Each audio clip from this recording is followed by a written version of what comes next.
9 तारखेला मुंबई हायकोर्टाचा जो काही सुनावणी होणार आहे, या सुनावणीच्या अनुषंगाने जे जे याचिकाधारक आहेत त्या नवीन याचिकाधारक ज्यांनी याचिका दाखल केलेल्या आहेत त्यांना इंट्रियम पिटिशन नंबर ज्यांना कोणाला मिळालेला आहे त्यांचा साधारणतः या नियुक्तीमध्ये त्यांचा विचार होईल आणि राहिलेल्या निदेशकांनी जे जे याचिका दाखल केलेलं आहे त्यांचा नंबर मिळाला नाही, त्यांचं कोणाचंही नियुक्ती होणं अवघड आहे अशी उद्याच्या 9 तारखेची परिस्थिती आहे। त्यामध्ये काय काय होईल हे 9 तारखेला आपल्याला समजेल। आज आपल्या संघटनेच्या माध्यमातून Godke sir, Patil sir, Lakhal sir तसे विदर्भातले काही शिक्षक आलेले होते, पालघर, ठाणे या भागातूनही काही महिला भगिनी आलेल्या होत्या, बीडवरून काही शिक्षक आले होते आजच्या बैठकीला। आजच्या बैठकीमध्ये महाराष्ट्र शिक्षण परिषदेचे प्रकल्प संचालक माननीय विमला आर यांच्यासोबत चर्चा झाली, बैठक सविस्तर झाली। त्यांच्या निदर्शनास झालेल्या काही मागच्या पत्रामधल्या चुका लक्षात आलेल्या आहेत, त्या संदर्भात त्यांनी माननीय खाली काम करणाऱ्या क्लार्कला व संबंधित टिप्पणी ठेवलेल्या अधिकाऱ्यांना सूचना दिलेल्या आहेत। त्याचबरोबर त्यांनी सांगितलेले कोर्टाच्या आदेशानुसार, भविष्यातल्या कोर्टाच्या आदेशानुसार आम्ही लवकरात लवकर योग्य रीतीने अंमलबजावणी करू।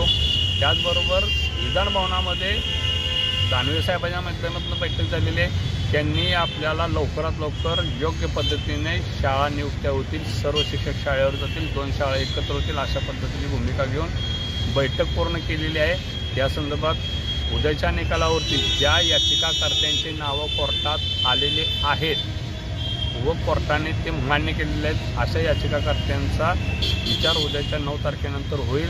अन्यथा ज्या शिक्षकांचा अद्यापही कोर्टात गेलेला असताना कुठलाही नामन्य कोर्टात नसेल अशा शिक्षकांचा विचार केला जाणार नाही, अशा पद्धतीची भूमिका माननीय खंडपीठाचे वकील यांनी बजावलेली आहे। त्याच पद्धतीने उद्याच्या कोर्टाचे आदेश काय येतात त्याच्यावरतीच अंशकाल निर्देशन भवितव्य अवलंबून असणार आहे। तरीही 2 शाळा एकत्र करून महाराष्ट्र कला क्रीडा कानून शिक्षक संघटना आपल्यासाठी जास्तीत जास्त जागा निर्माण करून सर्वांना शाळेवर पाठवण्याचा प्रयत्न करत आहे। आपला वाद हा शासनासोबत आहे, आपला संघर्ष हा शासनासोबत आहे। आपसात कुणीही एकमेकाशी वाद घालू नये, संघर्ष करू नये, एवढी सर्व महाराष्ट्रातील कला क्रीडा कानून शिक्षकांना विनंती।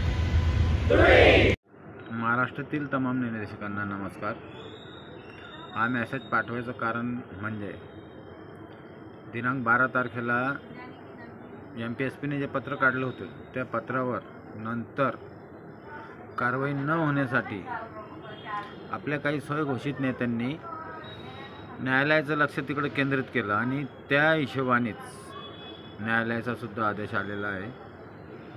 दुसरं असं का ज्या नेत्यांनी, ज्या लोकांनी नंतर याचिका दाखल केलेल्या आहेत अशा लोकांचं सुद्धा नाव खाली न येऊ देण्यासाठी आपले स्वयंघोषित नेते प्रयत्नशील असून उद्यासुद्धा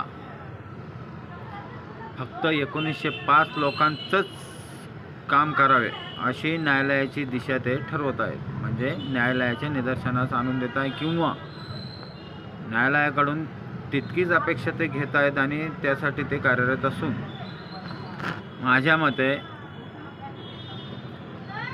1905 नंतरचे जे याचिकाधारक आहेत सगळ्या स्तरावरील त्यांच्यावर सुद्धा अन्याय होऊ शकतो। त्यामुळे अजूनही वेळ असून सगळे सावध व्हा। धन्यवाद।